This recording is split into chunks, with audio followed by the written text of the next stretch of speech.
Hello everyone. My name is Srinivas Rao Mari. I'm a information systems and cloud security architect. So today this demo is on security on cloud and its evolution. So I work for Pampton and I'm currently working for a client playing the role of information systems and cloud security architect. So today this demonstration is on how the security at on-prem and it's been evaluated. I mean, it's been evolutionized towards the cloud side and how the journey has been happened so far. So moving on, the information technology architecture, the timeline and trends, how the architecture patterns evolved to meet the industry demands. As you all know, starting from 1970s, we have mainframe systems. Today we treat them as legacy systems. And IBM is the one from that time onwards till today. We have these systems has been evolutionized to different forms of architectures we seeing today. So that time we only have the monolithic business applications. So that means only we have only one application and that has everything in it. So you don't have anything of that sort with respect to the components or the logical separation of different systems, and all those things are not there. Everything is in one system, and later the systems got realized and the people got realized and moved on to enterprise applications and it took almost 10 years to come to that stage, and that's where SAP has been started evolution, and we saw several enterprise applications came into the picture. And from there onwards, the internet revolution came out, and everybody started connecting with each other and knowing the information and sharing the information and trying to see each and every data in the internet mode. And that's where the Microsoft boomed up and started coming up with their own operating system, Windows, and other competitors also came in during that time, and where we have several applications decouple from each other and then start serving the needs of the teams and the business applications. And that's where we got the departmental apps with specific to business needs. And then later on, we have seen the software as service applications as coming out. So whenever a particular business application wants to serve a particular need another network of applications, then it is serving its software as a service. And from there onward, that's one thing where we have Salesforce revolutionized, and even till today they are the leaders in the market. And from there onwards, we have the public and private API terms came in. Netflix is one thing who revolutionized the API way of doing things, and that is where the software as service took its own way of doing things on its own pace. So it's not only the software as a service, everything has become as a service, where it went not only to the service, it also went to the platform as a service, infrastructure as a service. So a service orientation methodology picks up by that time onwards, and that's where Internet of Things, artificial intelligence, machine learning, so many robotics, all of these things has been leveraged by several business competitors and technology competitors. Things like Slack, Uber, Netflix, all of these guys. And these are all these are all why it has been evaluating like this, because they want to meet the demands of the customer. Customer wants to see the results in a quick mode. They don't want to wait until a long term months or years together and then see how my product going to looks like. So most of the time customers not aware of what they need. They want to do a proof of concepts and do a canary releases and see how different users had a feel about it. And if they like it, then they improvise there and then move on to next stage, and then do the business in an automate way of things.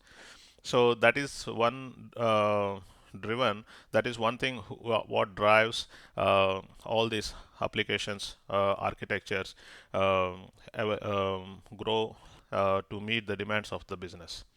And finally, in when we are in 2020s, the Amazon get into the cloud world, and everything become digital. And not only Amazon, you can take Google or Azure or Alibaba. All these guys come into the cloud side of it. So the trend there it comes is pay for only what you use. So if you don't use, don't pay anything. So you don't need to worry about getting an infrastructure, setting up all of those things. They takes care of all of that. So within just few clicks, you can set up an environment and get the things up and running for you. You just need to develop your business logic and use their infrastructure in the cloud. So that is where we got serverless and microservices trend came out, and that is where we are in today. So when you see the trends from 1970s to till now, there is a lot of layered mode onwards, a segmented mode. So what is this layered mode and how the segmented mode has been evolutionized in this architecture models? So that is where this diagram shows when we are talking about mainframes that time, we only have a monolithic way of defining the things. That is the user experience and business logic and data, all of this goes together into one single application. And that is how it used to serve the business needs during 1970s. And after 10 years, the evolution has been moved out to two different layers. It called tiered approach. So in the two-tier approach, the user experience and business logic combined together into one tier, and data alone moved out into a separate tier. It could be database, or it could be analytics, or it could be any sort of data. That time we don't have any NoSQL data and all. It's only relational data or assembly data. So things like that has been two-tier. The two-tier, a lot of technologies has been worked out on that time. And after 10 years, the business logic or backend logic, you can say.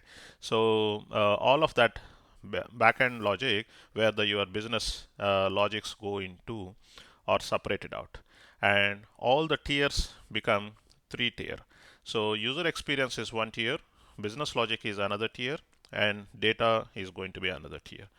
And the three tier is finally turned towards MVC, Model View Controller Architecture, where the user experience will have a client-side logic validations or server-side logic validations. So the teams used to define where should my client validations or client logic goes, or where should my server side logic should goes with respect to user experience. So that time there is a client code has been decided between user experience and backend logics. So that is where MVC architectures came into picture. And from there on, it started splitting out into several segments. One is service oriented architecture. So in service oriented architecture, they simply segmented out all the services, and each of these they're all within same tiered, but the things is there will be a service at controller layer, service at model layer, things like that. So the service layer architecture is calling as service oriented architecture, where the services and APIs are separated from actual business logic, where the business logic will have the logical functionalities to be implemented, and accessing the data in the business logic, and doing actual the service retrospections or service orchestrations are all happening in the service layer. And after service oriented architectures as evaluated like this, we also got web oriented architecture. That is what we not only web oriented, even prior to that we have event driven architectures. So in the event driven architectures is the place where based upon the user actions, the logics has to be executed. When a user clicks on a screen, when a user clicks on a date picker, when a user clicks choose a date, or when a user does certain activities on the screen, the event has to trigger the services, and accordingly the backend logic has to fire and necessary data changes would be done. So event driven architectures become more and more popular at that time, and that takes event driven architectures to WOA, that is web oriented architectures. So that is where everybody is asking, hey, I need a full stack developer. Well, their way of saying full stack developer is, if you know the front end technologies and if you know the back end technologies, you are a full stack. But there is a lot more than that. But still, the market has been trended towards web-oriented architectures. So the web-oriented architectures, where the web that's the time when we saw the Angular, React, or so many JavaScripting frameworks has been ruled the market. Even a lot of programming languages went out and it started doing everything in the front end. So that is the revolution where web-oriented architectures came into the picture. And now everybody is talking about microservices architecture. So when it comes to microservices architecture, everything has to be available in terms of an APIs in order to use the data. There is a lot of architectural consolidation happen in microservices architecture, where a customer or a user should not directly go and talk to your data only available with proper authentication and authorization, and then see whether the data is being allowed to for the requester or not. So many checks is made, and then only the data is allowed for a given requester access. So that's where microservices architecture came into picture, where each segment of microservice is coupled with its own data. If at all it needs data from other microservice, that needs to be an API call, and that API call would be SOAP based service oriented access protocol, simple and REST API based, so representational state transfer. So any of these modes, it has to use the API based calls, but not directly talking to the data in that microservice.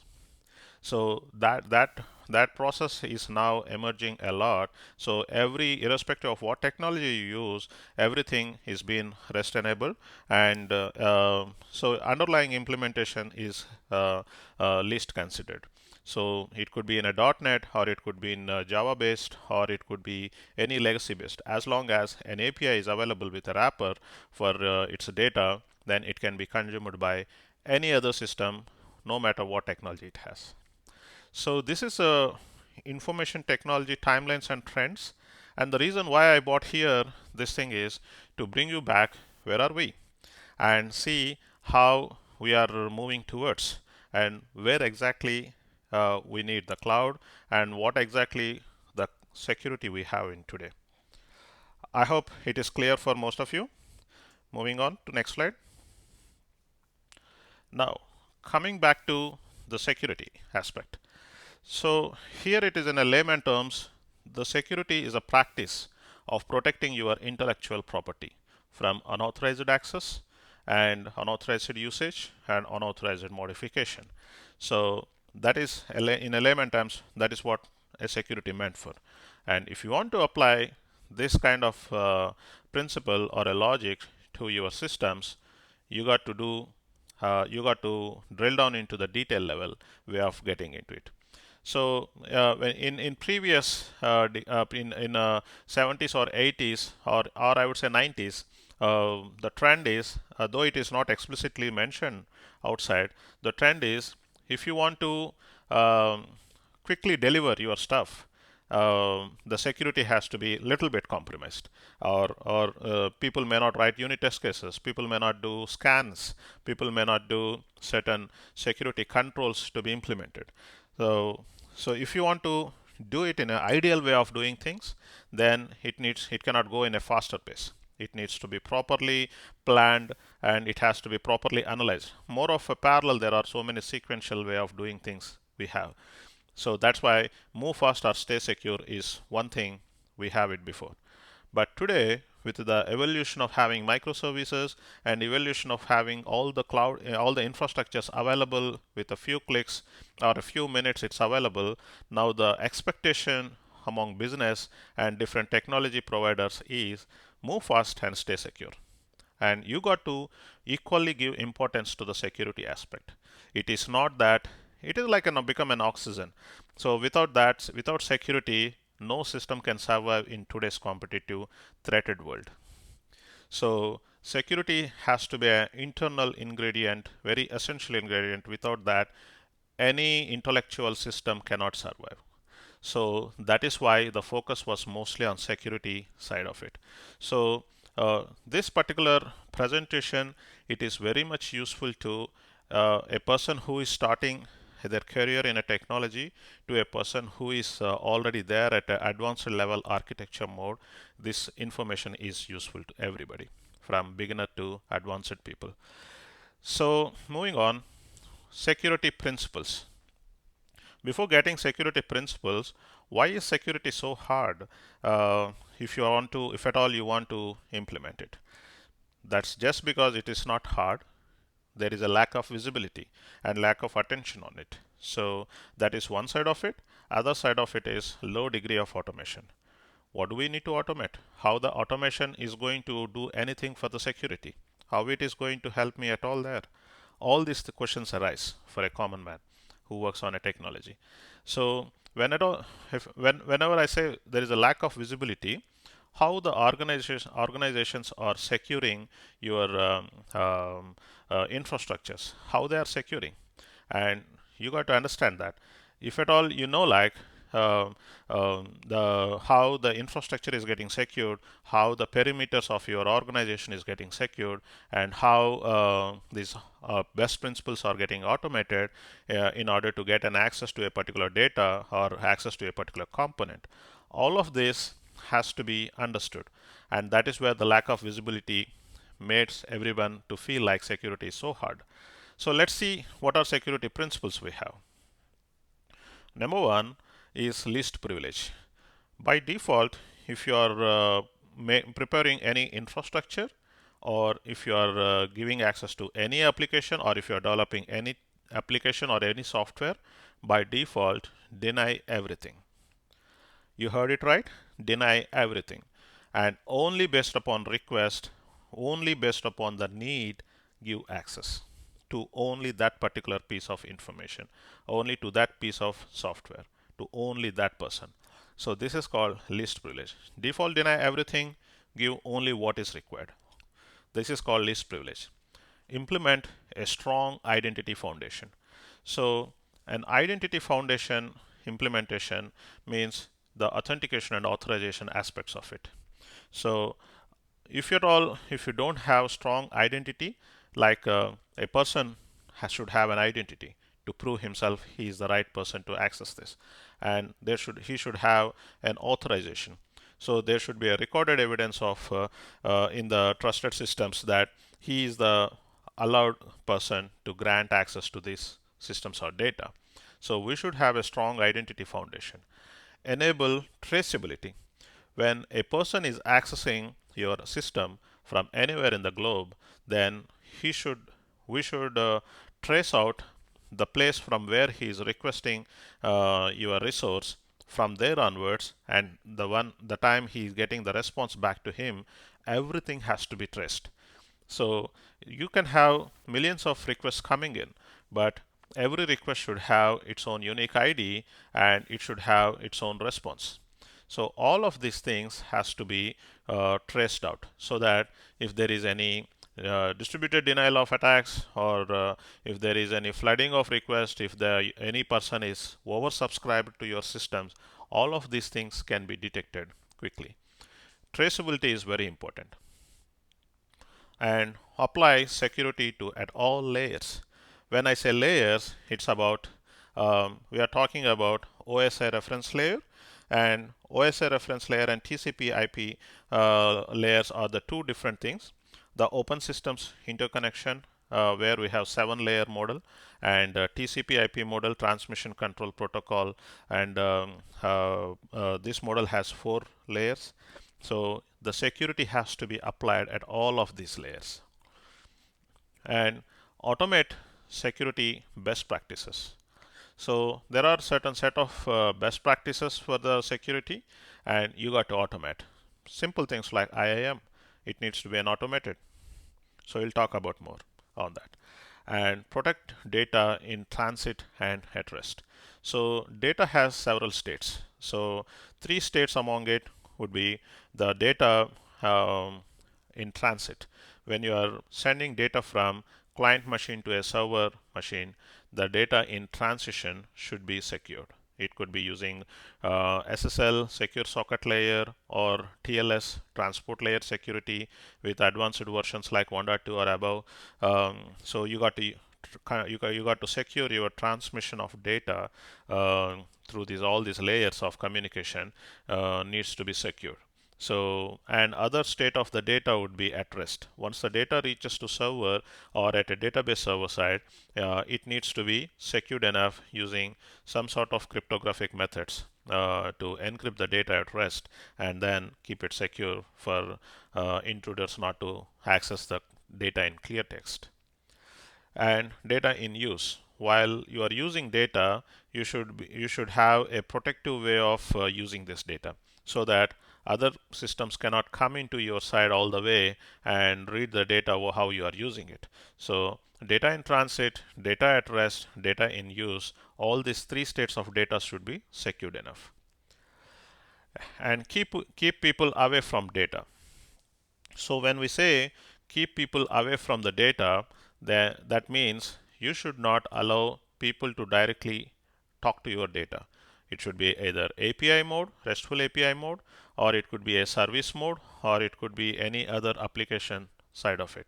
So it should directly come to either proxy or an application in order to talk to your data. So that way, who is the person trying to need your data or access your data, that can be well authenticated and authorized. Then only the access to that data can be given through the proxy or a service or through an application side of it. So that's why always keep people away from your data and prepare for security events. So whenever there is a special promotion or any release event or any of that sort, any special occasions, you got to get prepared for the security events. It could be denial of service attacks. People may go and do password credential stuffing attacks, and people may try to get into man-in-middle attacks. So many things can happen when there is a huge crowd of activity happens. So that's why you should have extra caution to prepare for all the security events. And we have so many threat models where we can think of how we can secure our data and infrastructure. So one among most famous is Stride threat model. So the Stride threat model is about the threat model can tell different areas and how you would need to protect your organization from these sites. The STRIDE is an acronym for spoofing, tampering, repudiation, information, denial of service, elevation of privileges. It's a full form of these things. So if you see detail about each of this, the spoofing of identity. The spoofing of identity means I authenticated and I authorized, but there is some person who can come in between and use my identity and use the services which I'm not supposed to. So this is called spoofing, illegally accessing and then using another user's authentication information. So that needs to be avoided with a strong identity foundation implementation. The spoofing of identity needs to be overcome. So whenever we are starting an organization, when you went into an organization as a security person, it's a bare minimum to understand STRIDE threat models to protect your organization. So spoofing identity is one among that. Next one is tampering with the data. So after what the hacker or a malicious user will do with once he got your identity, then he starts doing malicious modifications and he does unauthorized changes to your data. So all of these things he started tampering. If there are any digital signatures are there, once he understood your cipher algorithm implementation, he can definitely tamper your signature and go inside and do all malicious activities of your data. So you got to have a strong cipher algorithms up to date to make sure the data is not being tampered with all other ways of the hacking methods. So the tampering of the data is one thing to be considered. And repudiation. So repudiation is a kind of you have to deny performing malicious action. So when I say non-repudiation, it means a user cannot deny. It means user cannot repudiate uh, having performed a transaction. So if at all a user is being authenticated and authorized well, and he should be allowed to do a transaction. He should not be repudiate or deny to perform a transaction, and vice versa is also true. So this combines basically the authentication and integrity. So non-repudiation authenticates the identity of the user who performs the transaction and enters the integrity of that transaction. You must have both authentication and integrity to have non-repudiation in place. So both of these has to be verified. So basically the non-repudiation refers to the ability of a system to counter repudiation threats. So the authentication and integrity are the key aspects for a repudiation to control. And information disclosure. So exposure of information to individuals not supposed to access. So again, this is an access management controls. Lacking of having access management controls is what information could be easily disclosed to the users, unauthorized users. So information disclosure needs to be controlled well. So only authorized users should gain access to your information. And denial of service. So denial of service, deny service to valid users. So this is a kind of threat. So a valid user who has authentication and authorization or integrity checks has been done, still he get a service denied. So that is a threat where a malicious user get into spoof your identity and make the service not available for you. And say for example, if a service is got oversubscribed and a authorized user won't get service available, so the service gets denied for him to do his part, do his action. So denial of service is one other important threat to be addressed. So that is why we should have rate limiting and throttling should be established. If rate limiting or throttling has been established for only 100 requests per second, then if 101 requests came, he will be getting forbidden. So it means only the request which is been served within that 100 and become 99, then only the next request will be served. So that way a hacker has to wait until all the time. So by the time the systems where we have host-based intrusion detection systems and prevention systems at network level, at host level, can easily detect the hacker who is trying to do, or who is trying to oversubscribe and make the systems unavailable for authorized users can be detected. And next is elevation of privileges. So whenever we say elevation of privileges, the elevated privileges should be granted only to authorized users. So unprivileged users gain privileged access to compromise the system. So it is a one popular threat. So you should be very careful in granting privilege access to a authorized user. So most of the time, this can be identified with the effective way of doing vulnerability testing and penetration testing, so that we would know that what kind of hackers can come inside and what kind of weaknesses the systems that we have to address.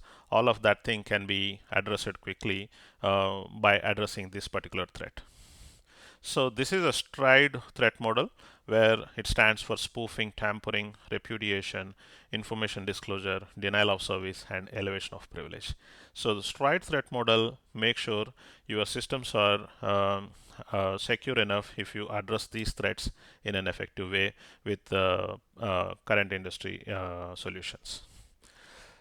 So in this slide, we talked about what is the security and why security is becoming hard and why still we have so much of security requirements in the market and what kind of principles we need to follow, what kind of threats we should address whenever we get into systems to protect them.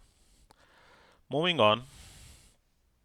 So in the previous slide, we talked about one of the security principle is apply security at all layers. So what are all layers? So as I said, we have OSI reference model, which is a 7-layer security. When a client wants to send data, I just give an example for fun. If a client wants to send data from one place to a server, so then the data starts from application layer, and the application layer to presentation layer. Application layer always deals with hypertext transfer protocol. So this is called a layer 7. And next is presentation, which is a layer 6 session where actually your the ports will be defined, IPs and ports in the layer 5.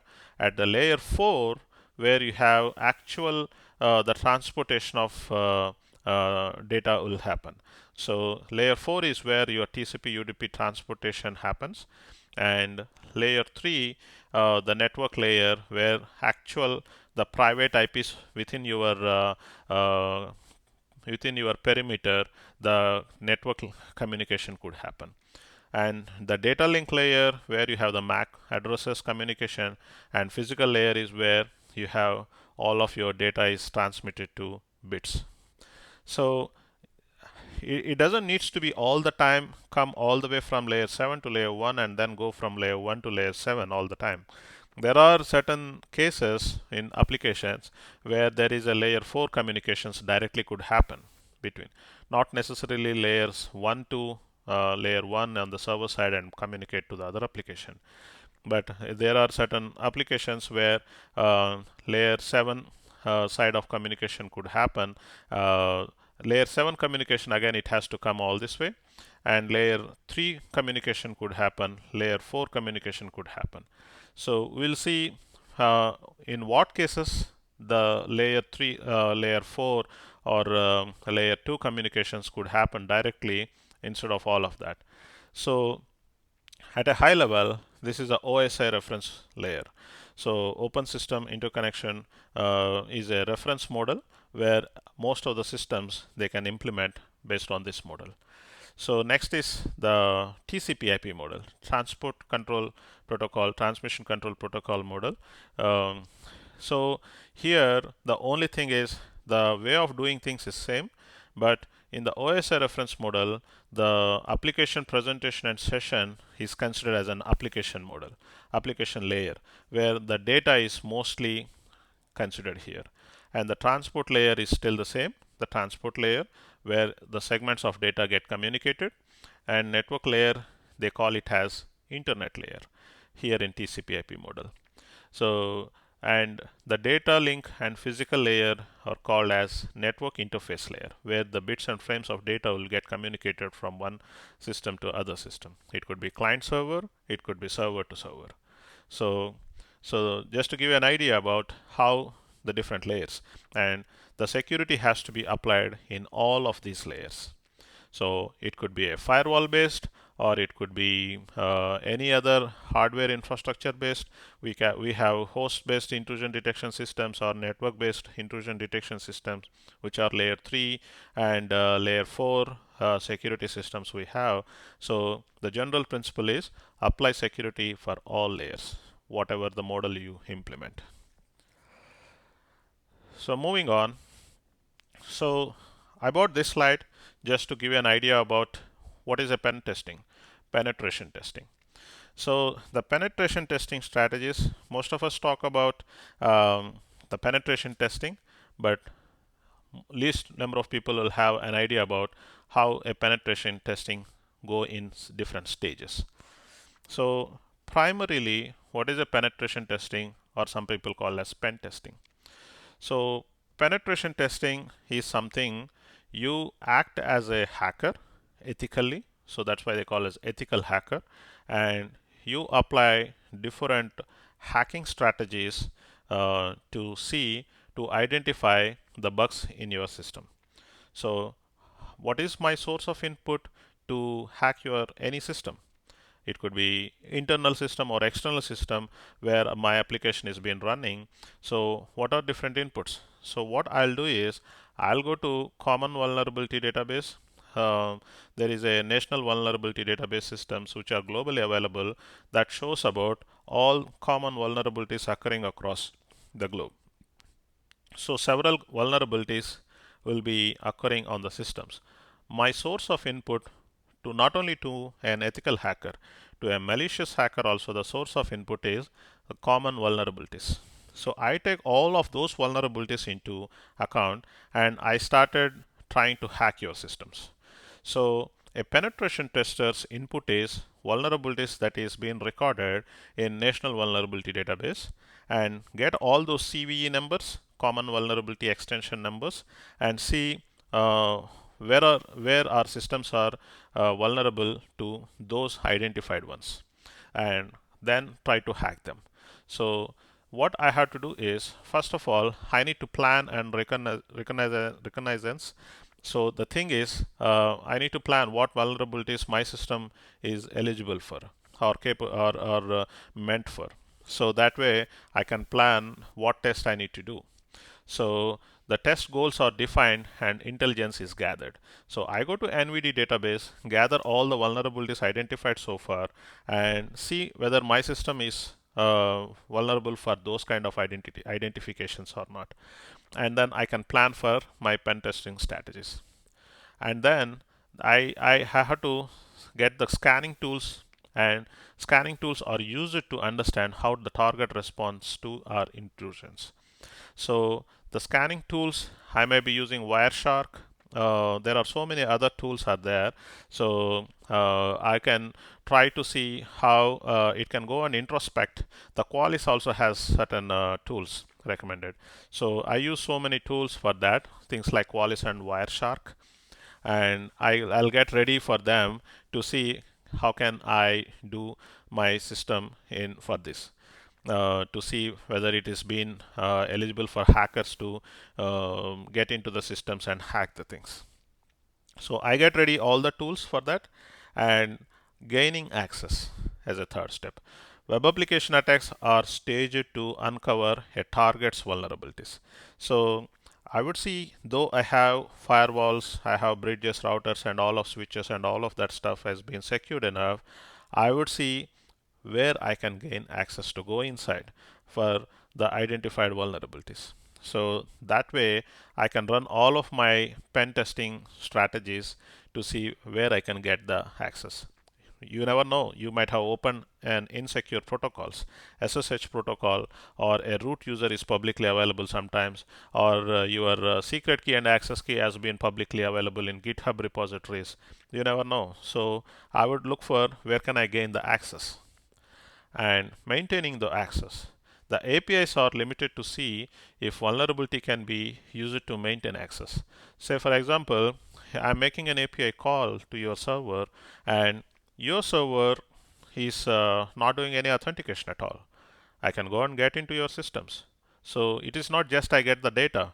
Once I get into the systems, I know how to go from there to your database. I know how to go and see what other applications are running. All of that thing I can do. If there is any financial information, I can steal them. All of that stuff I can gain access. So I would do all of that stuff. And analysis and WAF configuration.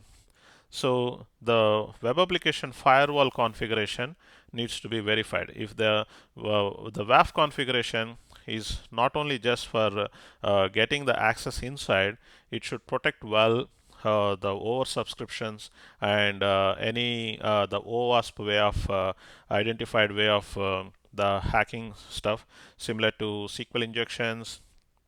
The hacker can come inside the SQL injections. WAF should protect that. And cross-site scripting. So within the UI, I can put some scripting code and go and execute inside that. So the cross-site scripting has to be protected by my WAF. And cross-site request forgery. When a request is happening, I can go and forge the request in between and go inside your servers.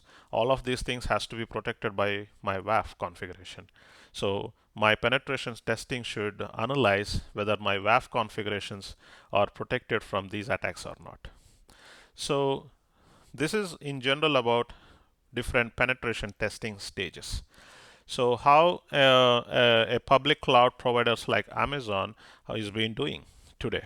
So that's why this bottom box we have customer service policy for penetration testing.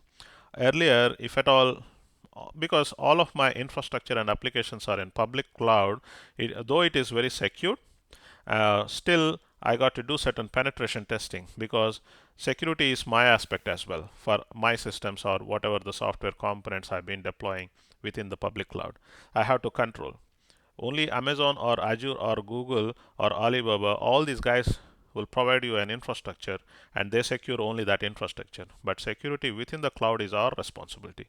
I'm going to talk about the shared responsibility model in next few slides.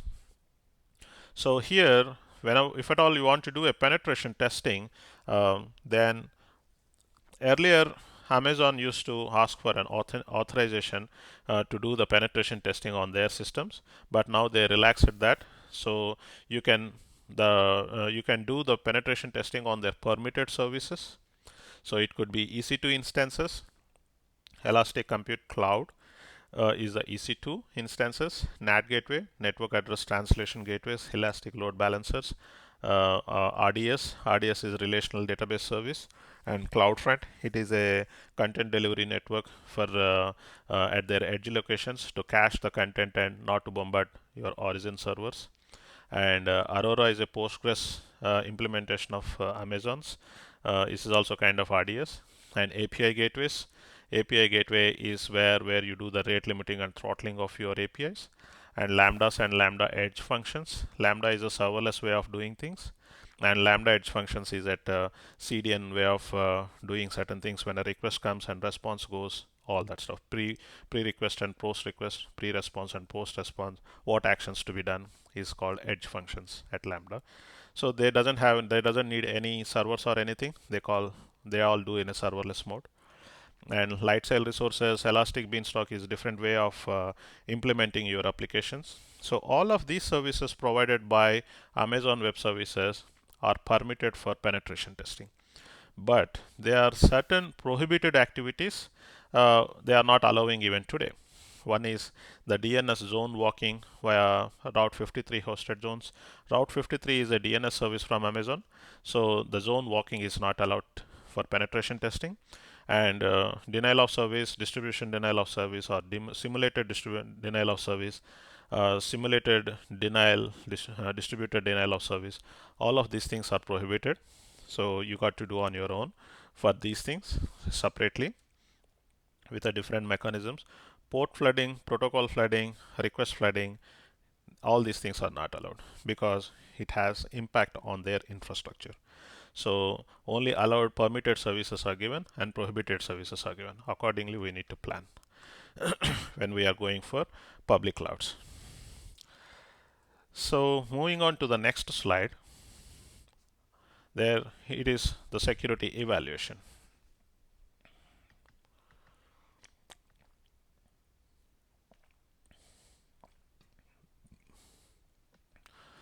Sorry for the break. So this is the main thing, the security evaluation. How, not evaluation, evolution, I would say. So how before cloud, what kind of security we have, and when it comes to a public cloud, how the security has been came out and how the security controls has to be. So when you have only information systems in your on-premise side within your perimeter. So we were considering uh, around 8 domains here. So all of these 8 domains were pretty much is covering my on-premise information systems. And how would I secure them when at my on-premise? One is the security risk management.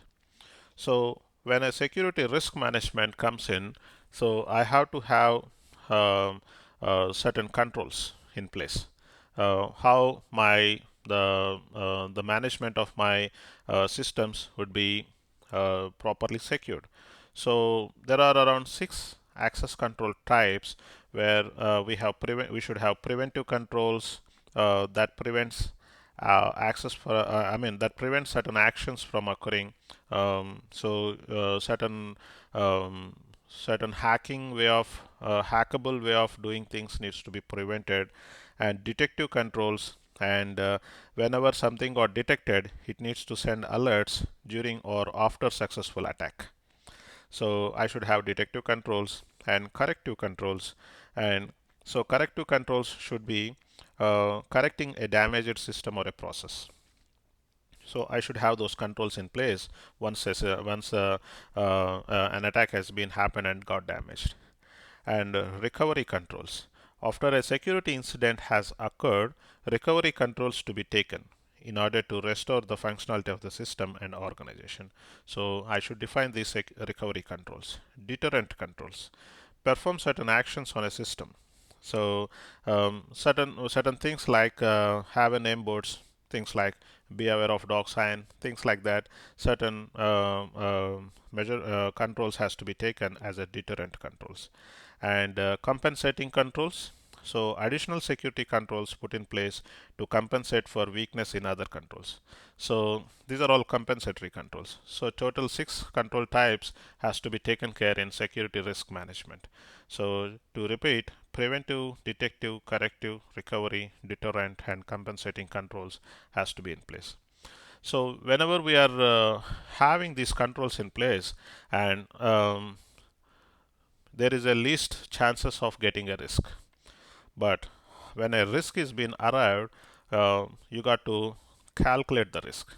And risk is something you got to calculate what is the threat happened, and how is the how your system is vulnerable for the threat, and what is the impact. So risk is always calculated by threat times vulnerabilities times impact. So that's how the risk is being calculated. and and that needs to be managed based upon these access control types. So if you do this, the risk can be avoided or mitigated if it all occurs. And next is asset security. So you got to protect your assets, and make sure your assets should have proper classification. So the major asset would be the data. So the data classification should be there. Then only you know how to protect more of a particular asset. So if a highly sensitive data, you can classify it as a top secret or confidential or internal use only or company proprietary, things like that you have to classify and secure that accordingly.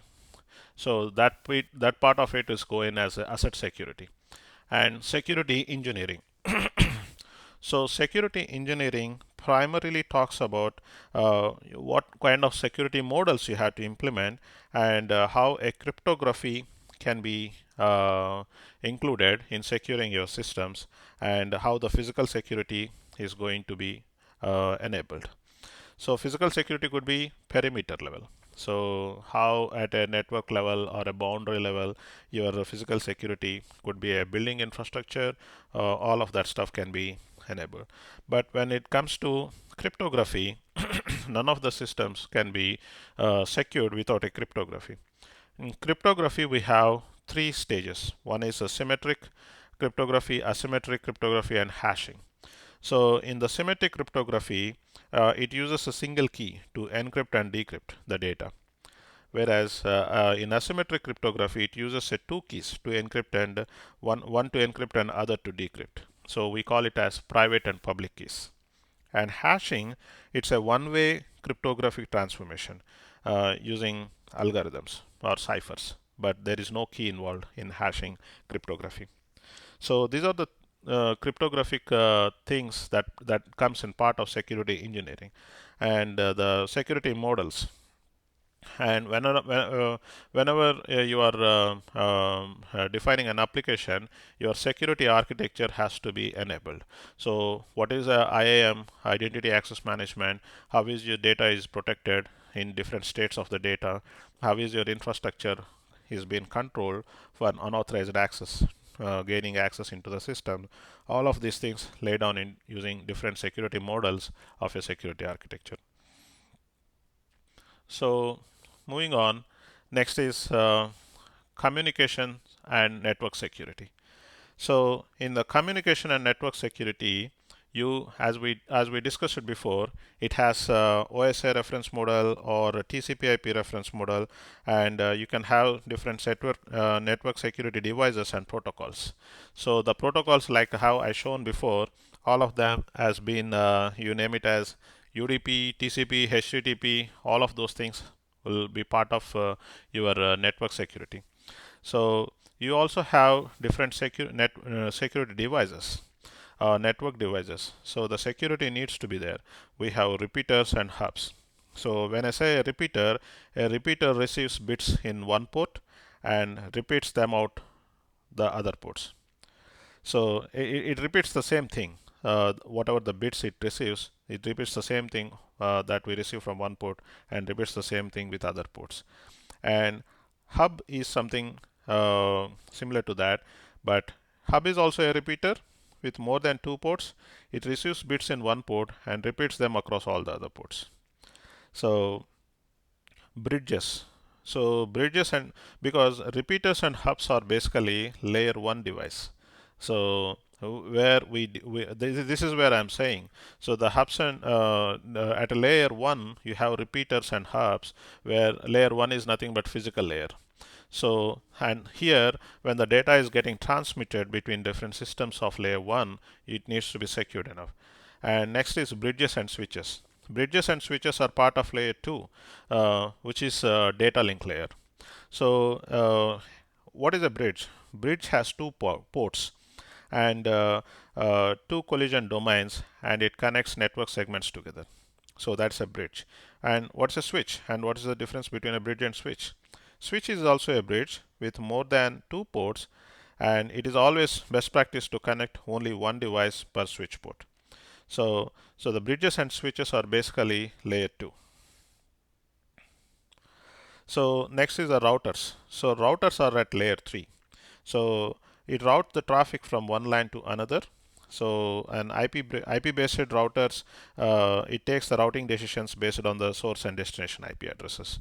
So it's a layer 3. So that communications has to be secured here. And we have four firewalls.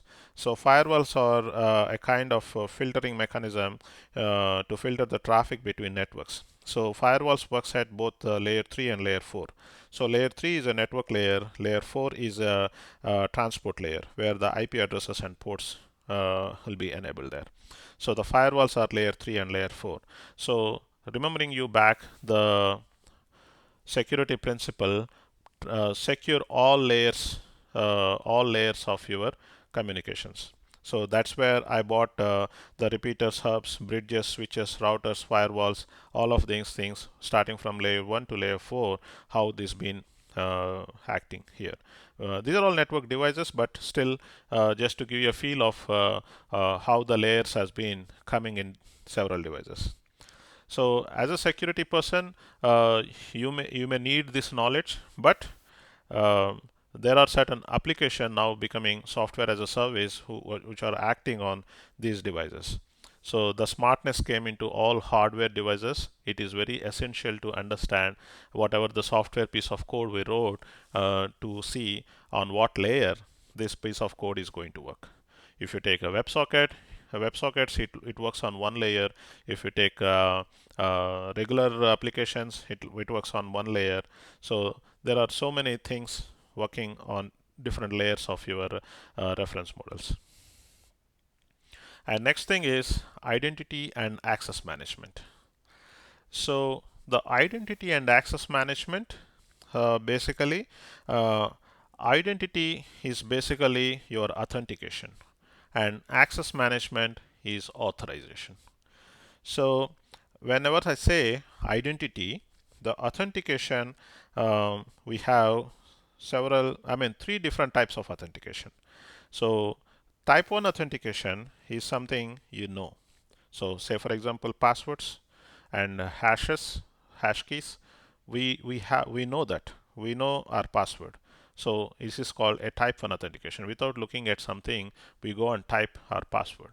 So that is called type 1 authentication. And type 2 authentication, something you have. It means there is a tokens got created. So they're all HMAC hashing based tokens, which you cannot type, but I have them. I can copy and paste that token, or I can use those tokens since I have.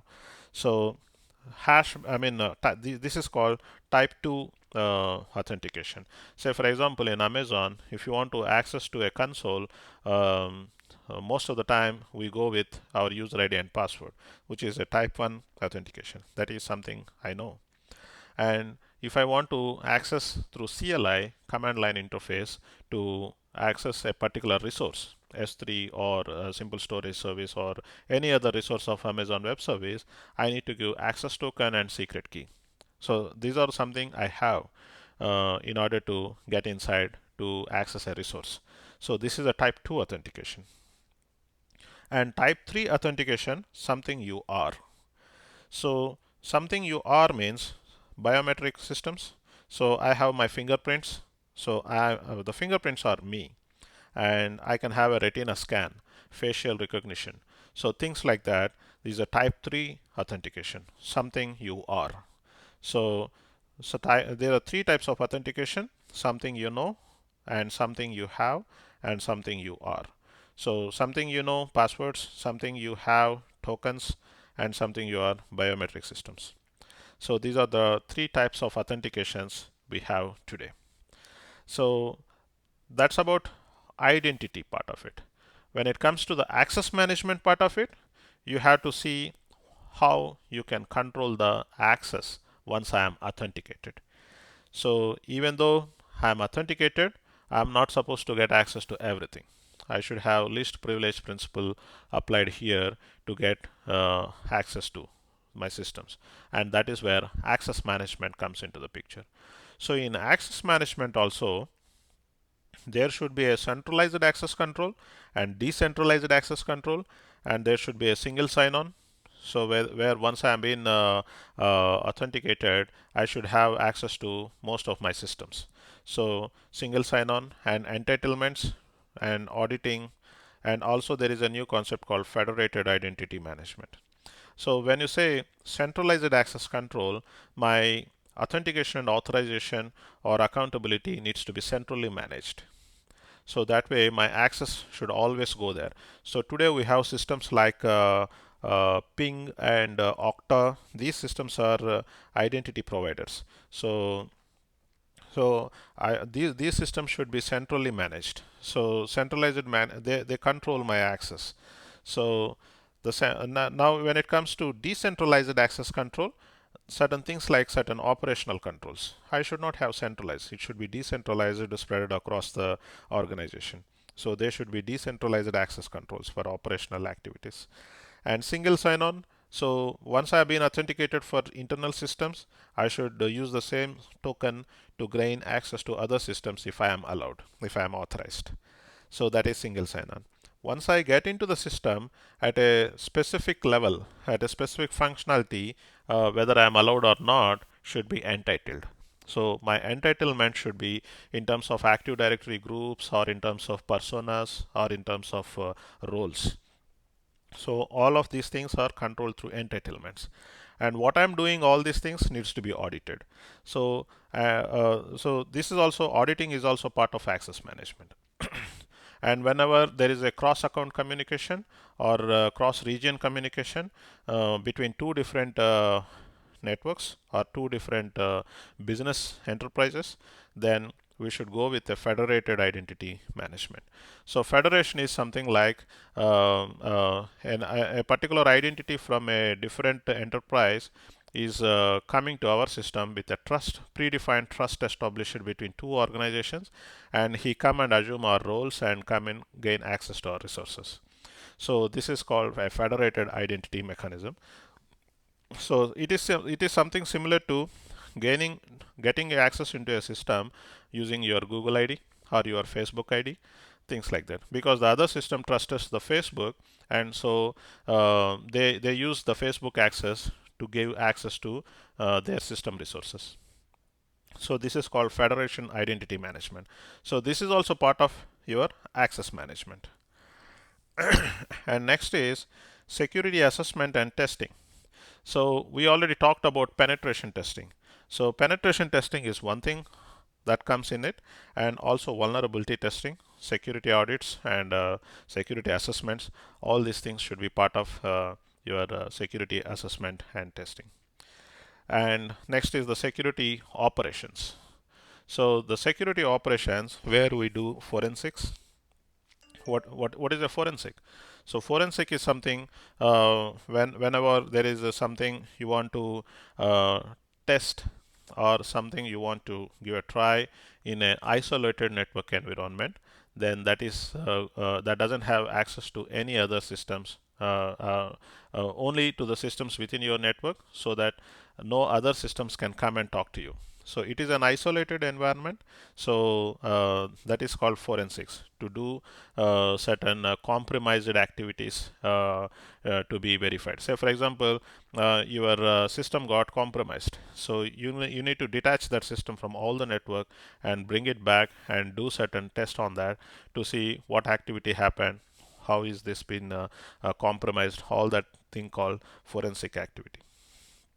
So that is part of security operation. Not only forensics, doing an incident response, preventive and detective controls, asset management, and business continuity planning, disaster recovery planning, all these things, data loss prevention, all these things will be part of your security operation. And moreover, within your application, the SIEM activity monitoring also needs to be there, security information and event management. So the logging has to be done properly at all the levels. It could be application level, it could be operating system level. In all of these stages, the event management needs to be done.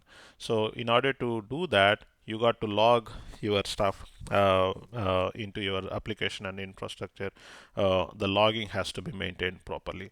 So that is only a prime source of input in order to see what hacking could happen. So you may be having network intrusion detection systems or prevention systems at network level or at host level. So we can use certain devices for that. So all of those things has to be prepared. And finally, we have the software development security.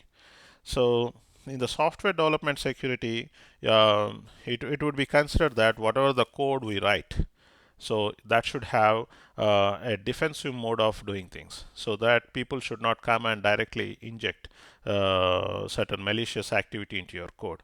So you should write code not only just to fulfill your functionality, but also your code should be defensive for others not to get in and do malicious activity.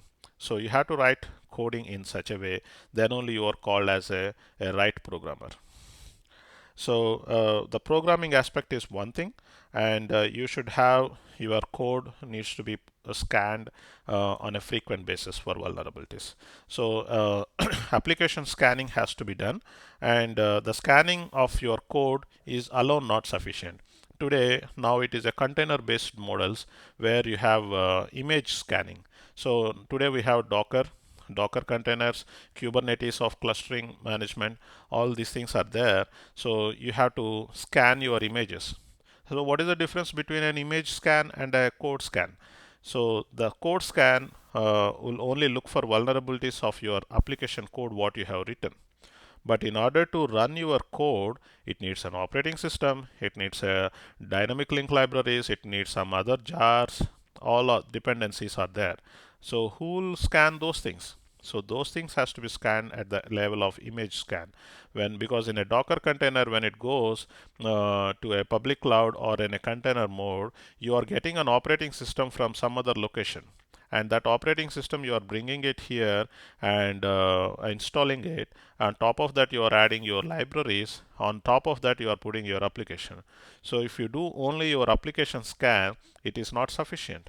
You got to do your scan of your libraries and your operating system as part of image scan. So both scans has to be done as part of your software development security. And DevOps is another one thing. Now we call it as DevSecOps. So development operations or development security operations. These are the main key aspects of CI/CD. So what is CI/CD? Continuous integration and continuous deployment. So whenever you are doing a particular deployment, you got to bring in your code from version control systems. It could be GitHub or Subversion or Bitbucket from Atlassian.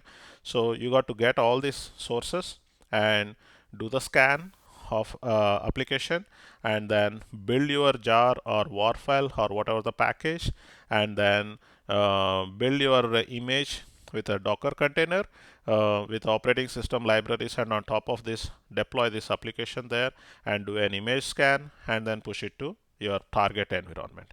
It could be development, testing, acceptance, or quality analysis, or production or contingency. So after these things, you have to push all your application's image to the environment. So this is called a pipeline of activities.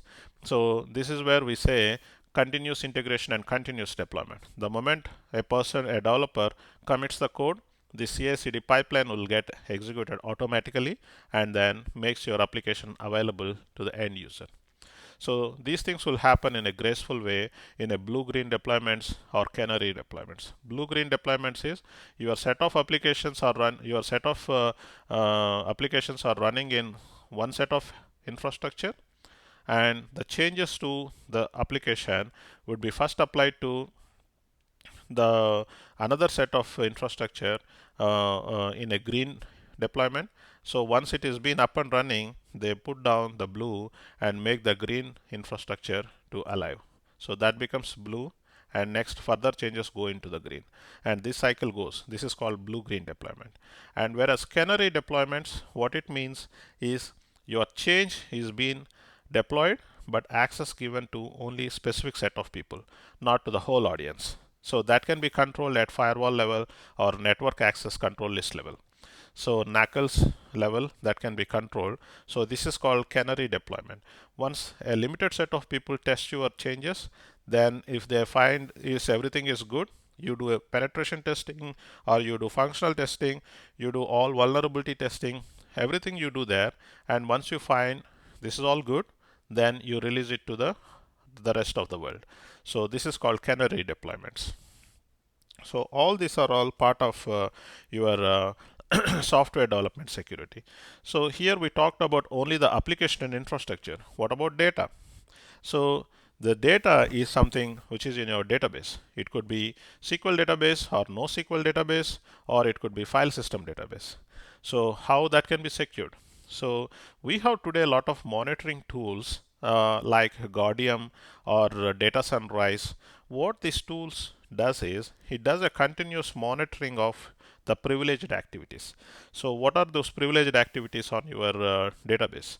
One thing could be if there is any the data changes, sensitive data changes, things like data deletion or a user addition, user modification with additional privileges, or any user removal of privileges or removal of a user, all these considered as a privileged activities. So the tools like Guardium and Data Sunrise will monitor this activity, and that is one thing at a database level the software development security has to be considered.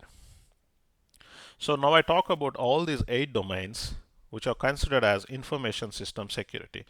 These are no changes in these domains when it goes to the cloud.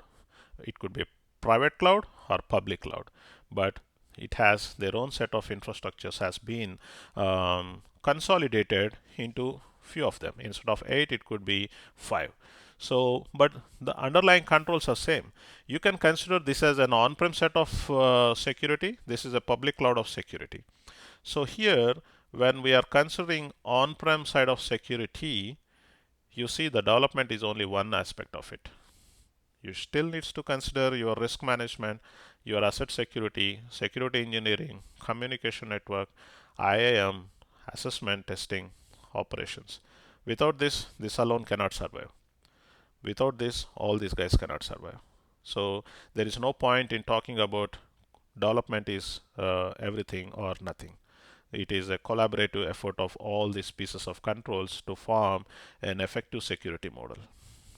And now, from here onwards, how the cloud security came into picture.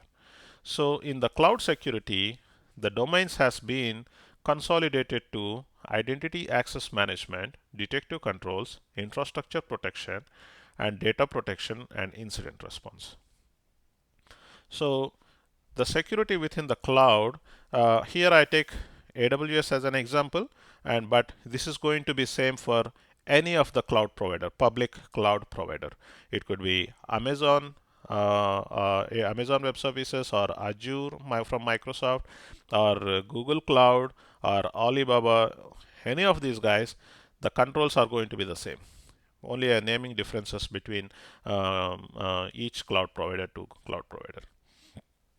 So if you take identity access management, they have their own set of services.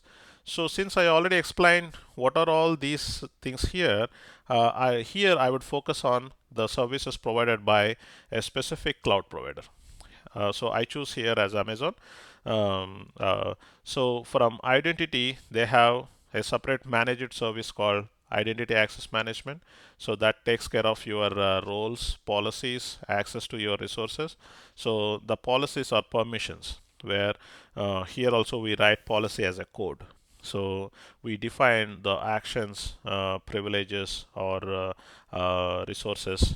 So on what permissions to be allowed on what resources. So those things has been allowed here, and what roles and what are the identities to be there. And all of these things are defined by several services here. And there is a directory service where LDAP based directory service, and there is an organization. So in Amazon, in AWS, you have a master account which will be having an organization units. So an organization units can have its own lifecycle accounts. So there is a classification of how you define an enterprise within public cloud, so that it can have a complete solution to deploy over there. So, and then we have a secrets manager where you can store all your credentials in a secured way. And there is a single sign-on and Cognito. So Cognito is something where you can have your the identity federation in terms of the user pools and all, where they provide a sign-in page and sign-out page and multi-factor authentication. All of them they provide as a security controls from federation to regular identities will be provided by default in an automated way in Cognito. So detective controls. So whenever something goes within the within the public cloud, so these are the services they provide to have a detective controls in place. So the cloud trail is something where every API activity is monitored. In public cloud, everything is an API. All communications will happen through API mode. There is none of the communication goes in other way. All communications goes in API mode. So that's why the API architecture evaluated so popular. And the config is another managed service from AWS. What it does is, what are all the resources I have so far, and all of them has been laid on here, and all of these services can be tracked and managed to see how many of services or how many of resources I've been managing to run my organization today. So that is been visualized through config. And CloudWatch. CloudWatch is something like you can watch all the activities or all the information flow of your resources. So all of that can be having in the CloudWatch. Where, say for example, what is the difference between CloudTrail and CloudWatch? So the CloudTrail is only the external API activity flow. But what about internal activity flow? Something like within my machine, what is going on? So I should have a CloudWatch agent installed in my machine to understand what's going wrong with what's going on with my instance. So CloudWatch is very different from CloudTrail. So both are activity monitoring, but external and internal monitoring is the difference. And guard duty. So it does certain threat detection. So it has some predefined threat detection programs defined there, and it will be, and once it is enabled on your network, it will going to continuously monitor for any malicious activities or threat detections will be identified. So that is one detective control. And VPC flow logs. VPC flow logs is something like the network activity will be logged. So from this network to this network, what is the protocol, what is the port, what is the source IP, what is the destination IP, all of that system will be logged into VPC flow logs. So virtual private cloud is a kind of a data center. So the VPC flow logs basically what calls coming to inbound, it could be ingress or egress. So going out or coming in, all of those network activity log will be captured in VPC flow logs. So these are all detective controls. And infrastructure security. So infrastructure security is basically the systems manager. Systems manager is something which will be having a couple of services within it. It could be application configurations, or it could be parameter stores. So all the systems would be managed through systems manager. And shield. So shield is a security where it will apply to see there is no denial of service attacks. So DDoS attacks or distributed denial of service attacks will be protected through Shield, and they have Shield default and Shield advanced. For applications who are highly sensitive in nature, they should enable advanced Shield protection. And web application firewall. So web application firewall is packet inspection, or see like OWASP, Open Web Application Security Project identified threats like SQL injection, cross-site scripting, cross-site request forgery. So these things would be protected by enabling WAF. So WAF and Shield are certain things by default it enabled before it comes to our public cloud network. So firewall manager.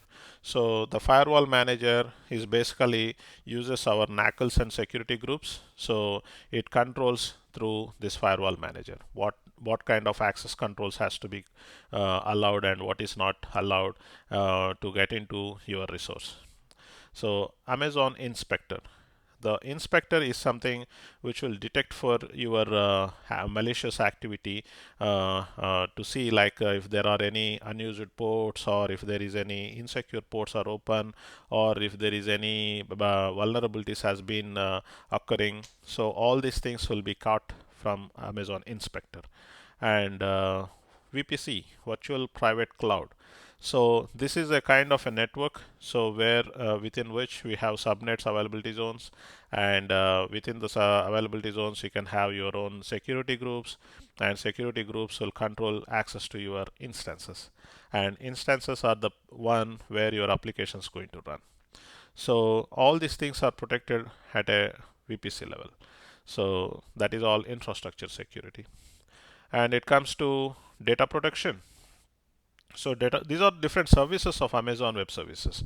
So in the data protection, AWS key management service. So a key management service provides you symmetric keys. So single key will be provided, and you can use and these symmetric keys are AES 256 algorithm enabled, or you can have much higher 512 based ciphers. So a symmetric key based thing and very secure, and you can use these keys to encrypt or decrypt your data at rest.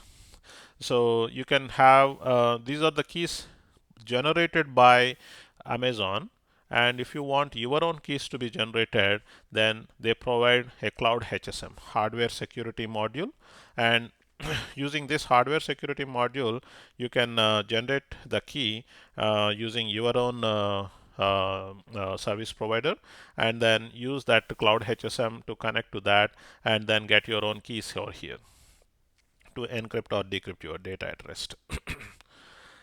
And Amazon Meshi. Meshi is artificial intelligence and machine learning based model. So where in your data, like in S3, S3 is a storage system, storage file system, which is object based, simple storage service in Amazon Web Service, and all the files objects that are stored in S3, if it has any PII data, personally identifiable information, or NPI data is there, so the Meshi can go and detect them. If at all there is a sensitive data is there, Meshi can detect them and let you know, hey, this file is not protected well, but it has PII data. So that gives me an information how much protection I need to add in terms of server-side encryption or default encryption or whatever the security controls I need. So Meshi is helpful to protect your data, or if at all the data is there in any other systems, it will highlight that. And AWS Certificate Manager. So the certificate manager is an asymmetric way of getting your digital certificates, where you get private and public keys. So Amazon has tie-ups with all the standard certificate authorities, and it can generate its own digital certificate, which are recognized by all standard CS. And server-side encryption. So you can do a server-side encryption with using symmetric or asymmetric keys. So these are set of services at data protection side, and in comes to the last one, incident response. So in the incident response, if at all an incident happen, you got to have certain triggering mechanisms. So AWS Lambda is one thing which is a serverless application, serverless functions you can write, which doesn't need any server to run your code. It could be run in Java, Python, or any other language that is being supported. And once it is being written, you can have certain triggers attached to it. Whenever this event happens in this log file, execute this lambda to do certain corrective actions. So that kind of incident responses. So with this, I brought to your notice, that to your information, that how an information system security is being transformed to cloud in security in cloud.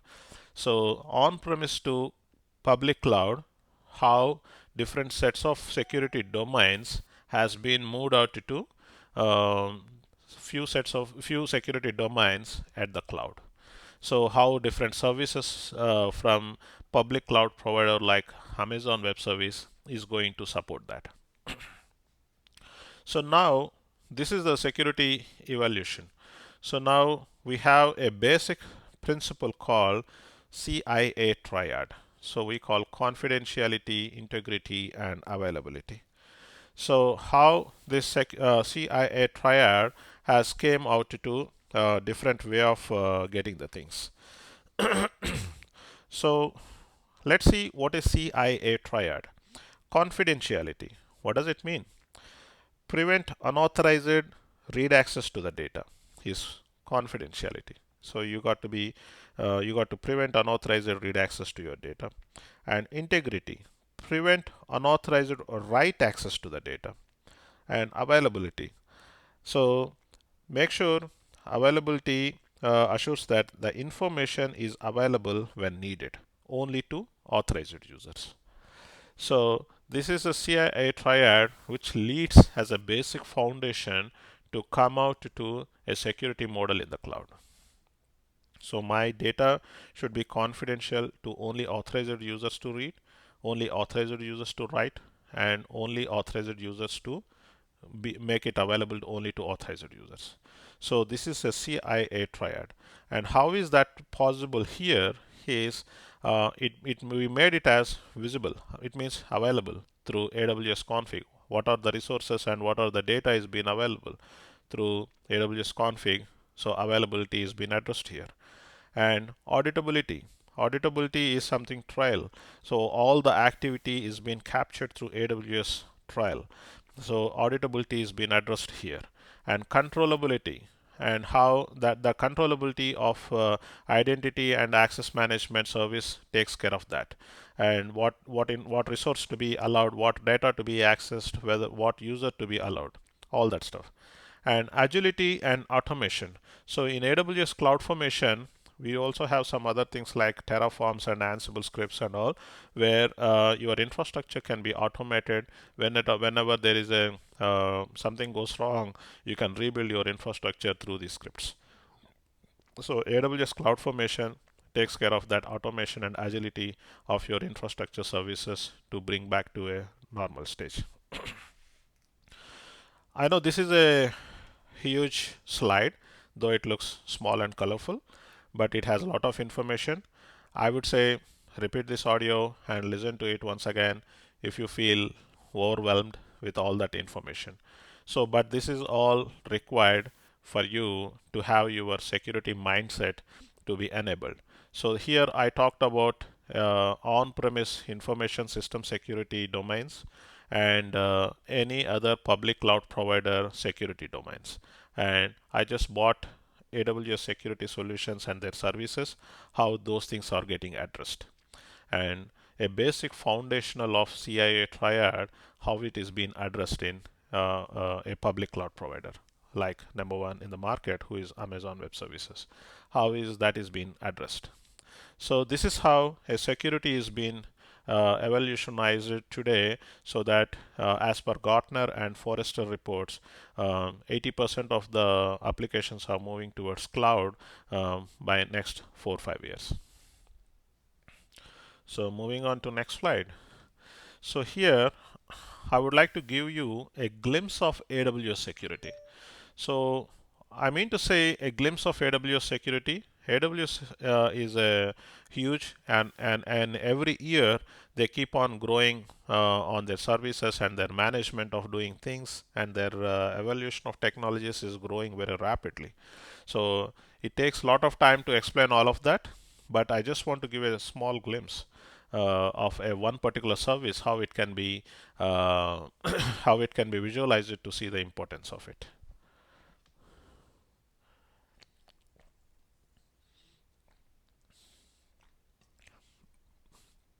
Okay. So here I captured a couple of things like vulnerability assessment, web application firewall, and virtual private network, API gateway management, and hardware security module. So I just took few of them, not to say that these are everything. There's just few of them. That's why I call this slide as a glimpse. So here I want to bring a point here saying that the security of the cloud, whatever is being there today, this is not something new. We already have non-cloud solutions, and they bring same set of thoughts and ideas, and certain things are same as is to the cloud. So that's why if you take vulnerability assessment, Nessus is very famous in doing vulnerability assessment for the hardware, and Nexpose, OpenScan. These are all very much famous. And AWS has its own version of managed service called AWS Inspector to do the vulnerability assessment.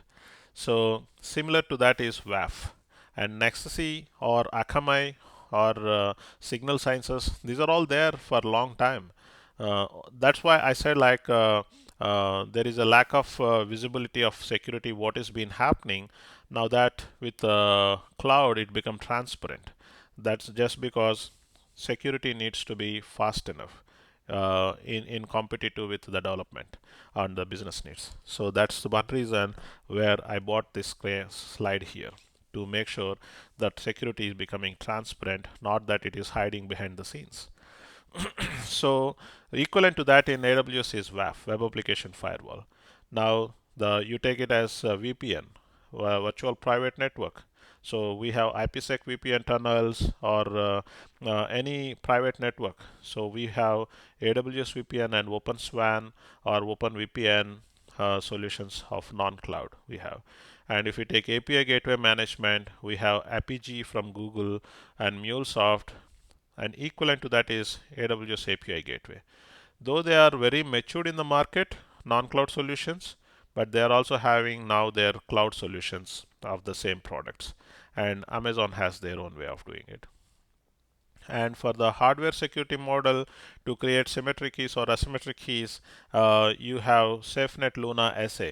And even Cloud HSM also uses the same thing, which is a non-cloud solution, has internally to generate the keys.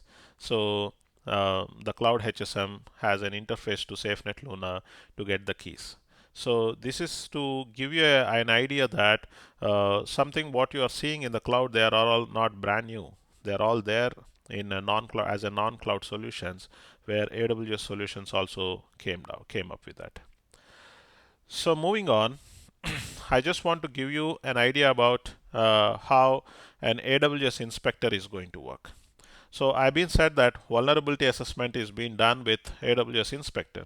So we have common vulnerabilities and exposure. That particular thing has a unique number for every vulnerability. And the primary source of this vulnerabilities is National Vulnerability Database. This was managed by NIST, National Institute of Standards and Technologies. So all these vulnerabilities, CVE numbers will be taken, and whenever a hacker wants to hack any of the system, the primary source of input for a hacker is this National Vulnerability Database. He go and see what the libraries or what technologies are being vulnerable, and he get that list, and he use that vulnerabilities as an input and prepare his hacking scripts and get into that. And that is what exactly a penetration testing does. So it takes the inputs from this common vulnerability and exposure data and prepare the penetration testing scripts and try to hack the systems. So to see, that is where I keep saying that a developer should write a defensive code to make sure his code is not being vulnerable for hacker to get into the systems.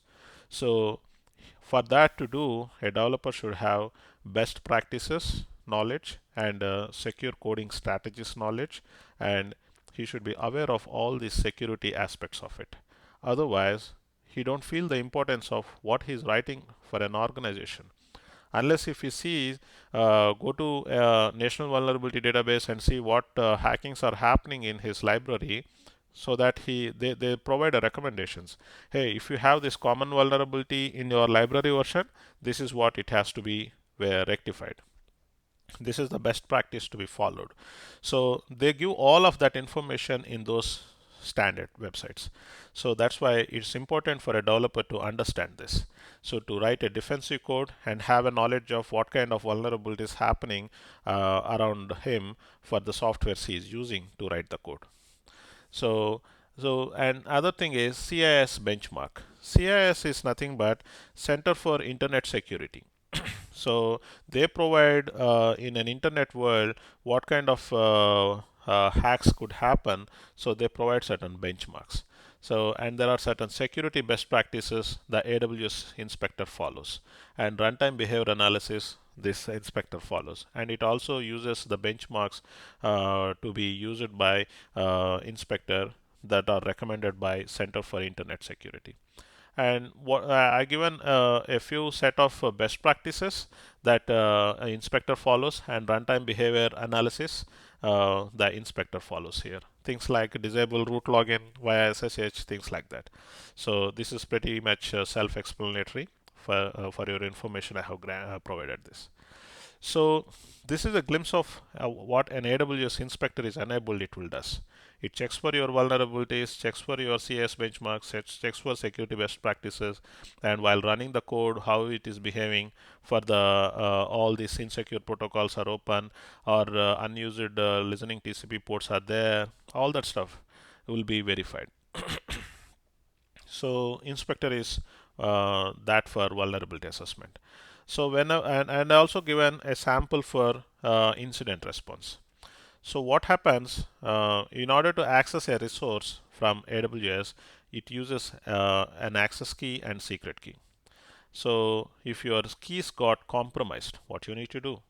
So determine the access associated with those keys. So what are all the resources using these keys to access? Make sure in keys are basically temporary credentials. It will last from few minutes to several hours. So invalidate those credentials so that those keys cannot be. But once the keys are being issued, the user can generate another set of keys from those keys. That provisioning is there today. So he has to understand from API CloudTrail activity logs if he did anything, created any temporary credentials with actual exposed keys or not. So he got to identify that and invalidate those temporary credentials also, so that he will not be using any of these of anymore, and restore the access with new credentials.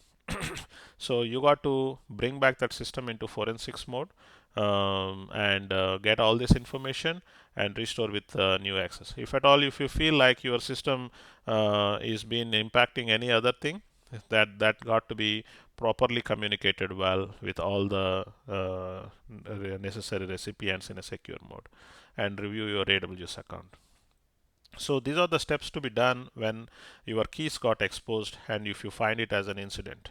And this is what the response mechanism you have to do. And not only the keys, when if it your instance got compromised. So if your instance means it's just a machine, a virtual machine. So lock down that instance, take the EBS snapshot. EBS snapshot is your elastic block store, which is a hard disk kind of thing, and take a memory dump. Why do you need to take a memory dump? So EBS snapshot doesn't capture all the information. There are certain cached data which will be left in the memory, temporary cache. So that will be come out with your memory dump. So you got to take your memory dump. In Java world, it is a heap dump, things like that. So perform a forensic analysis. So in a disconnected environment, do all the tests to identify what causes this compromise. So and terminate the instance. So these are the things you need to do for a compromised EC2 instance. So this is just a glimpse of security in the cloud. I'm just bringing it to your attention to understand how the security can be achieved. Moving on to next slide. So there is a shared responsibility model between the cloud provider and the customer. So the responsibility of security within the cloud is with customer, and the responsibility of the security of the cloud is cloud provider. No matter it is an AWS or Azure or Google Cloud, whoever it may be. But that is how the shared responsibility model is going to be with everything. So the responsibility of the security within the cloud. So what is within the cloud? My data is there, and my platform OS is there, my applications, my access management, identities, and operating system, network or firewall configuration, the client-side data encryption and data integrity authentication, server-side encryption, it could be file system or data, network traffic protection, and encryption and integrity, identity, all that stuff. These are all considered as the customer side of it. So I am responsible to secure all of these things. So it is a customer responsibility for all of these things within the cloud. And what cloud provider responsibility? The software. The software in order to provide compute services, for storage services or database services or networking services, all of the software for these services, and all of the hardware for global infrastructure. You name it as a region, it could be US East 1, US East 2. US East 1 is Northern Virginia, and US East 2 is Ohio, like US Central or European Central, different regions we have, and availability zones within it, each region, and edge locations. Edge locations is for content delivery network. All of this hardware security is public cloud provider responsibility. So the shared responsibility has been divided in this way, and so that you can secure your infrastructure or your assets accordingly. So in AWS, they follow a lot of industry standard certifications. So one among it is, I just named a few here.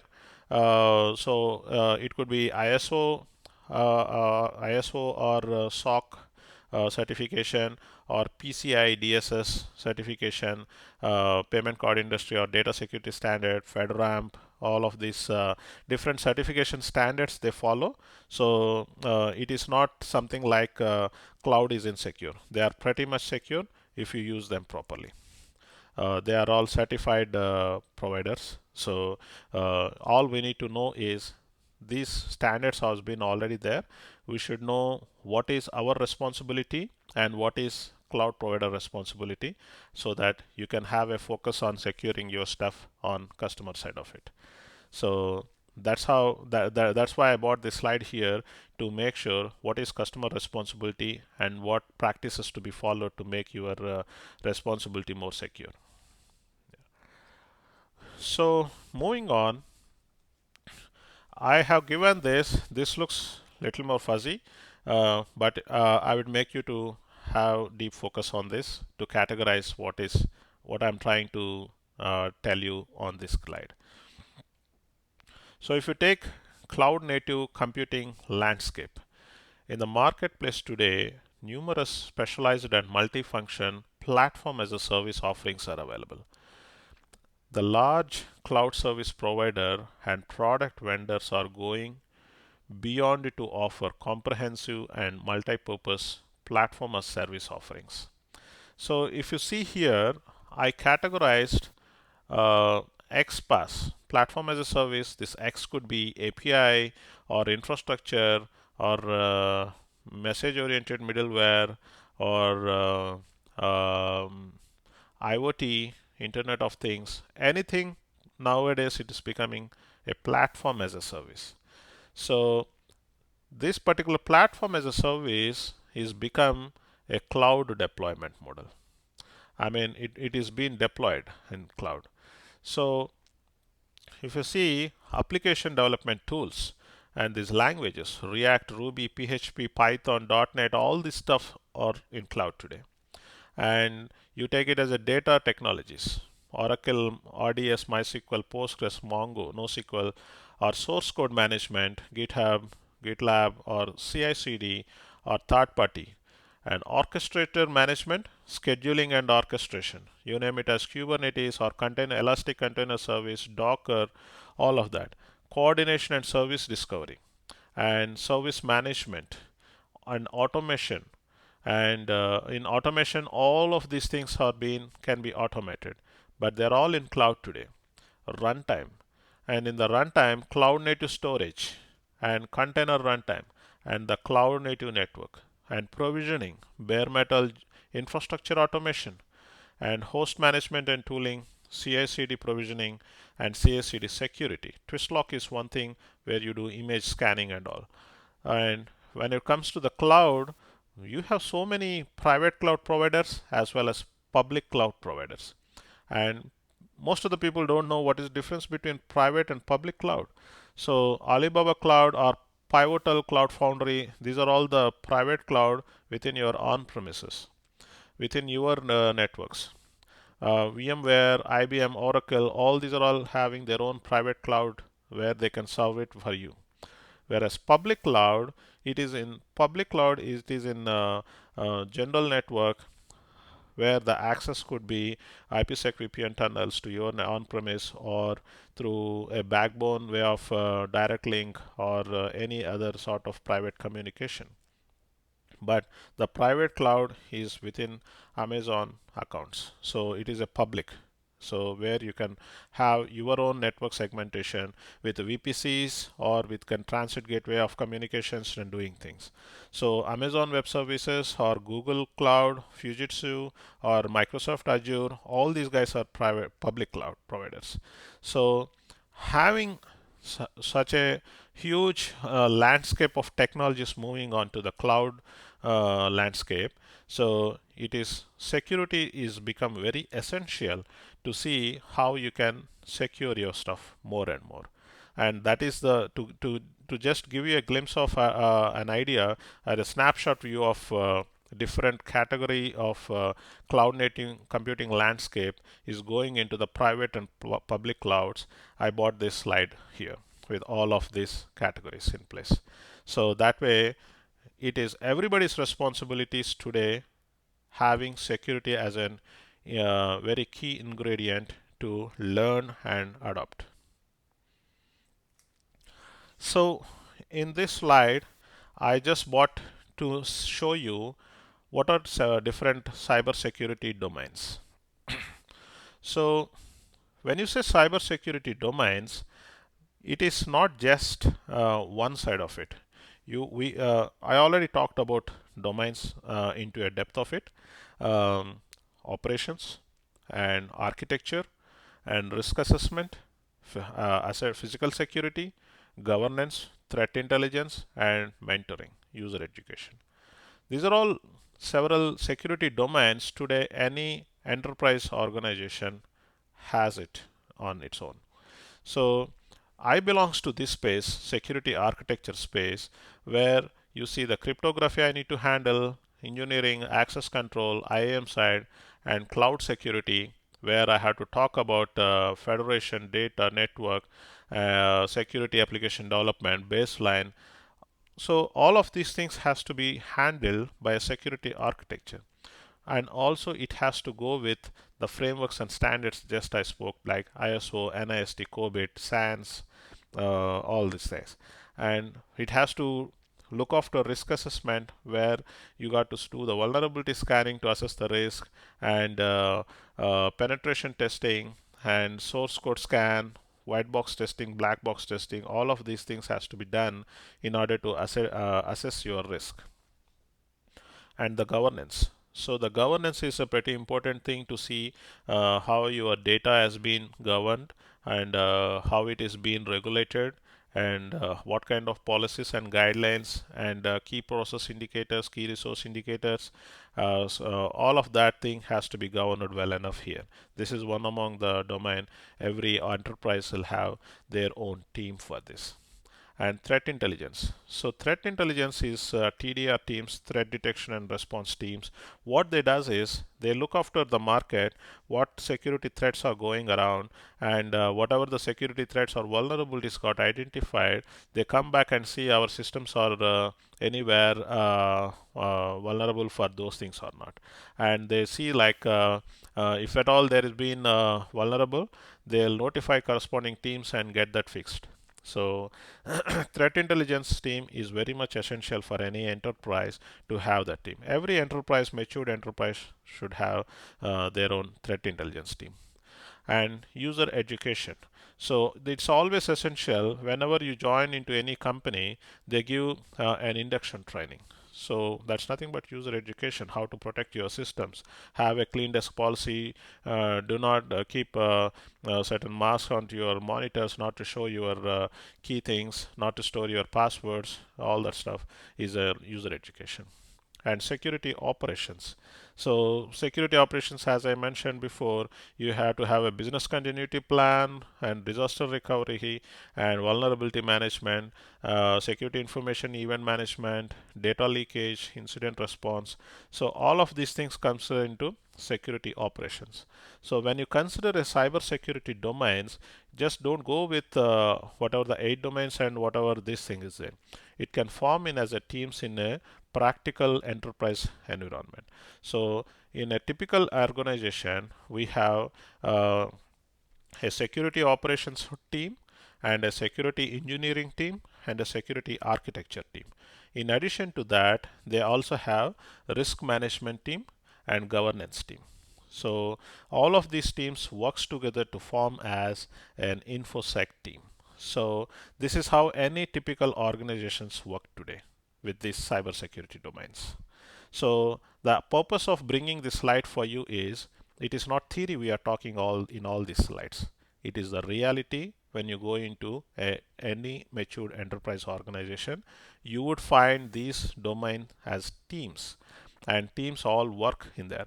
For example, I belong to a security architecture team. So whatever the application are newly developed or any new feature is being there, they will come to us for a security review.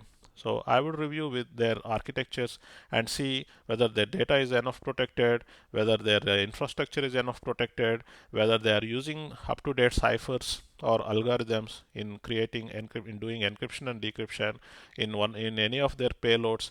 They have any NPI data or PII data is there. All of these things I have to verify to approve from security review. So in the same way, the governance team has to approve whether there is any risk or there. If at all, if there is any exception, they have to get a compliance from governance team for any data to be used. From different cloud provider to different cloud provider. There are situations where you need to pass all your NPI data to a another SaaS provider. So the data governance team has to chime in and see whether the communications are secure in on approval based on security architect reviews. So threat intelligence team will come and notify the application development teams, hey, your code is vulnerable here and all that stuff. And the operations team. So all of these things are different teams working together as an infosec team. So you got to get a practical feel of to see how domains work together as one team. So here I bought the up-to-date the world's biggest data breaches and hacks happening. So if you see, the recent is the capital one. So there are hundreds and I would say thousands of even a million of their access keys and secret keys has been compromised through a GitHub repository. So one of their employees has been kept openly all of the keys of their Capital One organization keys into a public GitHub repository. One of the ethical hacker figured it out and found that, hey, your keys has been exposed here, so anybody can take it and access to your systems. So they immediately corrected that situation. And recently, the Facebook has 420 million accounts got compromised, and again they started reverting it back using the incident response techniques. It's not only this, every time it has been happening, Oxydata, Marriott Hotels, and you take it as Equifax, Yahoo, Quora, all of these things, MyFitnessPal, all of these things, the list is been growing day by day. This is just because of the developer is not following secure coding strategies, and the security controls has not been in place. Proper security reviews are not in place for every change they are making and pushing towards production. So all of these data breaches and hacks are happening in every organization.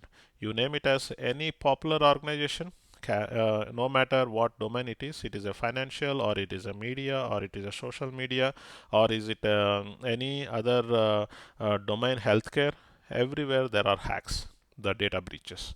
So the reason why it is all happening is improper following of the security principles. They are not following the security principles, secure coding guidelines. Because of that, there is no proper way of security reviews of their architectures and their implementations. There is no scans at every stage. If at all there is a scan happening, they're simply pushing their code all the way. One simple thing I saw is, whenever they sometimes you do security review, you have principles, everything you follow. I'll tell you one simple example. So there is a application which is properly securely reviewed and coding guidelines are followed, everything met, all the principles are followed, but still it got hacked. What could be the reason? Because I pushed my code and I forget about that code, and it has been running and doing fine. And after several months, I found that there is a hack, there is a data breach. Why? Because the libraries I'm using was not written by myself. It was being written by someone else. There is a vulnerability caught by someone. And the hacker always looks into the vulnerability database, and they found that, oh, there is a hack in this new library. Let me use this technique and hack this application. And that is where you see there is a Yahoo data breach happened. So for hackers, the input is vulnerabilities. So they go to vulnerability database and they find which library is vulnerable and take a route in that way to get into those systems. So it is important to periodically do app scan and image scan of your systems. Not necessarily there are changes. There will not be changes for some applications. Though there are no changes to your application, you should have a periodical scans on weekly basis or monthly basis or bi-weekly basis to figure out what hacking or what vulnerabilities are newly introduced to the libraries that I'm using in my application. So that you need to figure it out. Most of the applications, most of the organizations, they don't do that. As a security architect, it's my responsibility to enforce that strategy. So though you are following everything, but if you don't follow a principle of periodical scans, though there are no changes, still you are vulnerable. Your application is insecure. Now, the IT architecture segmentation. So whenever you are having an IT architecture, you have business communities, you have management layer, you have presentation services, and you have governance. So in all of these segmentations, their communications are essential, and every segment has its own data. Every segment. So you can take it a presentation service or a business service, utility service, or a storage service. So everything has its own data. Governance has its own data. Your business communities has its own data. All of these things has to communicate. So it's security person responsibility to protect all of this data. When you take a management layer, you have gateways and lifecycle monitoring and catalogs of list of things. So it is our responsibility to identify from a bigger picture point of view and see where a security threat can happen. So that's why, to give a bigger picture of architecture segmentation, this slide has been made to see security domains can be plugged in in what layer. So in under what segmentation. Accordingly, accordingly you can secure the segments and intersegments and intra-segments. So pretty much of information is being covered here. I request everyone to go through the previous slides and make sure you listen to that slides thoroughly to understand more. And I thought this particular session is helpful for you.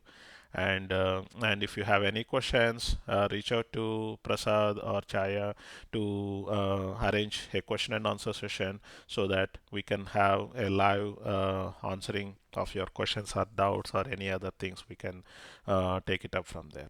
So thank you for listening to this training or session, and see you again. Thank you. Bye.